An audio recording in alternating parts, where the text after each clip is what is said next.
चलिए आज हम लोग पढ़ाई करेंगे वर्ग 8 विषय अतीत से वर्तमान अध्याय 12 राष्ट्रीय आंदोलन 1885 से 1947 का दूसरा चरण 1905 से 1919 तक। इसमें हम लोग पिछला वीडियो में देखे थे कि स्वदेशी आंदोलन का घोषणा किया जाता है कलकत्ता टाउन हॉल में जो सम्मेलन का आयोजन होता है उसी में।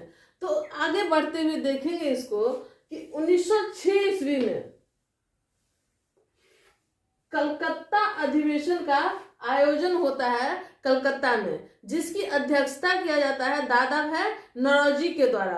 और इस अधिवेशन में स्वदेशी आंदोलन को समर्थन देने की बात कही जाती है, लेकिन उसके साथ एक शर्त होता है कि यह स्वदेशी आंदोलन का दायरा जो होगा वह बंगाल तक ही सीमित होगा। बंगाल के बाहर इस स्वदेशी आंदोलन को भारतीय राष्ट्रीय कांग्रेस समर्थन नहीं देगी। तो उस समय यह भी जानना है इसमें कि बंगाल कितना दायरा तक फैला हुआ था। तो जिस बंगाल का विभाजन कर दिया गया था उस बंगाल का दायरा था वर्तमान में बिहार, उड़ीसा, झारखंड,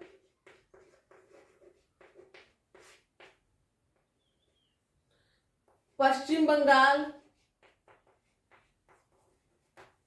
बांग्लादेश,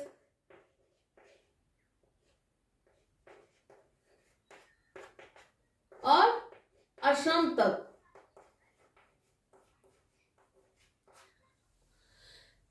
ये सारा क्षेत्र जिस बंगाल को विभाजित किया गया था उस बंगाल में आता था। तो इतना ही दायरा रखा गया था स्वदेशी आंदोलन के विस्तार का भारतीय राष्ट्रीय कांग्रेस के द्वारा। तो इससे बाहर तिलक और लाला लाजपत राय के द्वारा बिना भारतीय राष्ट्रीय कांग्रेस के समर्थन का इसे पंजाब, महाराष्ट्र तक फैलाने का काम किया गया था। इस प्रकार से आप देखेंगे कि भारतीय राष्ट्रीय कांग्रेस में गरम दल और नरम दल के बीच वैचारिक मतभेद बना रह जाता है और अंततः यही परिणाम स्वरूप क्या होता है। तो 1907 ईस्वी में सूरत अधिवेशन में दोनों दल अलग हो जाते हैं। प्रथम बार भारतीय राष्ट्रीय कांग्रेस का विभाजन हो जाता है। वो विभाजन होता है आपको गरम दल और नरम दल के रूप में। इस अधिवेशन की अध्यक्षता भी पूछता है किसके द्वारा किया जा रहा था, तो रास बिहारी बोस के द्वारा सूरत अधिवेशन की अध्यक्षता की जा रही थी। और इसी समय आप देखेंगे भारत में भारतीय राष्ट्रीय कांग्रेस से हट के क्रांतिकारी गुट का उदय हो रहा था, जिसे आतंकवादी का नाम भी दिया गया है। उन लोगों को अपनी मांग पूर्ति करने की तरीका डाका डालना, बैंक लूटना, हत्या करना, इन सभी को वैध मानते थे। तो उन सभी को भारतीय राष्ट्रीय कांग्रेस के द्वारा किसी प्रकार का समर्थन नहीं दिया जाता था, चाहे वो गरम दल का आदमी हो या नरम दल का आदमी हो। तो आप देखेंगे कि बाहर भारतीय राष्ट्रीय कांग्रेस से हटके भी अंग्रेजों पे दबाव दिया जा रहा था भारतीयों के द्वारा, वो आतंकवादी गतिविधि से दिया जा रहा था। यहाँ भारतीय राष्ट्रीय कांग्रेस में उदारवादी दल के द्वारा अलग से दबाव था अपनी मांगों को पूर्ति कराने के लिए। गरम दल स्वदेशी आंदोलन का तरीका अपना करके अंग्रेजों पे दबाव डाल रहे थे अपनी मांग पूर्ति कराने के लिए। इस प्रकार से 1911 में सभी प्रकार के दबाव को देखते हुए दिल्ली दरबार का आयोजन जो किया जाता है तो उसमें बंग भंग को रद्द कर दिया जाता है, बंगाल विभाजन को रद्द कर दिया जाता है। लेकिन जो पहले का बंगाल था उसे फिर से नहीं बनाया जाता है। इस बंग भंग को रद्द करने के बाद वैसा बंगाल बनाया जाता है जिसमें से बिहार को निकाल दिया जाता है। और उस बिहार में उस समय उड़ीसा भी साथ में था और झारखंड भी साथ में था। इस प्रकार से इस क्षेत्र को अलग करके एक बंगाल बना दिया जाता है और उसमें बिहार नहीं रहता है।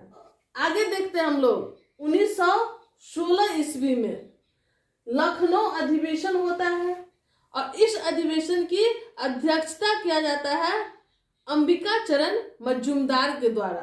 और इस अधिवेशन में तिलक और एनी बेसेंट के प्रयास से भारतीय राष्ट्रीय कांग्रेस में 1907 में जो फूट हो गई थी सूरत अधिवेशन में, उस फूट को फिर से समझौता करा दिया जाता है। और यहाँ पे आप देखेंगे कि 1906 ईस्वी में जो मुस्लिम लीग की स्थापना हो गई थी धर्म के आधार पे एक अलग संगठन की, उसके साथ भी भारतीय राष्ट्रीय कांग्रेस की समझौता हो जाती है। इस प्रकार से कई राजनीतिक संगठन एक मंच में फिर से 1916 में एक साथ आ जाते हैं।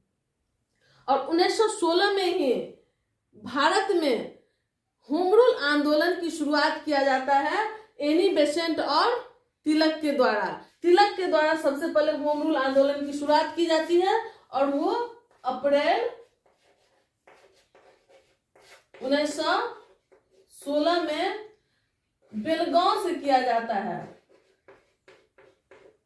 ये बेलगांव कर्नाटक में है। वही सितंबर 1916 में एनी बेसेंट के द्वारा होम रूल की शुरुआत मद्रास से किया जाता है।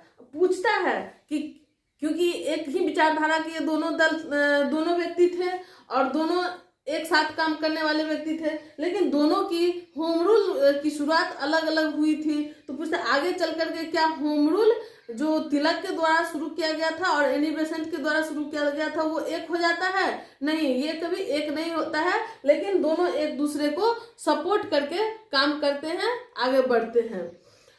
ये जो होम रूल की शुरुआत हुई थी वह आयरलैंड में 1860 के दशक में जो होम रूल आंदोलन शुरू हुआ था उसी से प्रभावित होकर के भारत में शुरुआत की जाती है। जो भारत में स्वराज्य की मांग कलकत्ता अधिवेशन में जो किया जाता है भारतीय राष्ट्रीय कांग्रेस के द्वारा, उसी के तर्ज पे आधारित रहता है। आगे हम लोग देखेंगे 20 अगस्त 1917 को मॉन्टेग्यू की घोषणा होती है। मॉन्टेग्यू के ऊपर कई तरह का दबाव रहता है। मॉन्टेग्यू उस समय भारत सचिव होते हैं और ब्रिटेन उस समय प्रथम विश्व युद्ध में फंसा होता है। भारत में इधर होम रूल आंदोलन की शुरुआत हो जाती है। गरमपंथी के द्वारा स्वदेशी आंदोलन को बढ़ावा दिया जाता है और भारतीय कुछ क्रांतिकारी आतंकवादियों के द्वारा भी भारतीय शासन को क्षति पहुंचाने का काम किया जाता है। इस प्रकार से सभी तरफ के दबाव को कम करने के लिए मॉन्टेग्यू घोषणा लाया जाता है, जिसमें कहा जाता है कि भारतीयों को ब्रिटिश सरकार चाहती है कि कर्मिक रूप से प्रतिनिधि सरकार गठित करने का अधिकार दे दिया जाए। तो इस प्रकार से मॉन्टेग्यू की घोषणा से प्रभावित होकर के भारत में जो होम रूल आंदोलन अपने गतिविधि में था वो धीरे धीरे सुसुप्त अवस्था में चला जाता है और अंततः अपनी घोषणा की पूर्ति के लिए 1919 ईस्वी में मॉन्टेग्यू चेम्सफोर्ड सुधार लाया जाता है। मॉन्टेग्यू चेम्सफोर्ड सुधार अधिनियम को ही हम लोग भारत शासन अधिनियम के नाम से भी जानते हैं और इस अधिनियम के द्वारा भारत में डायरकी की व्यवस्था की जाती है, जिसके तहत प्रांतों में डायरकी व्यवस्था लगाया जाता है, जिसे हिंदी में द्वैध शासन के नाम से जानते हैं।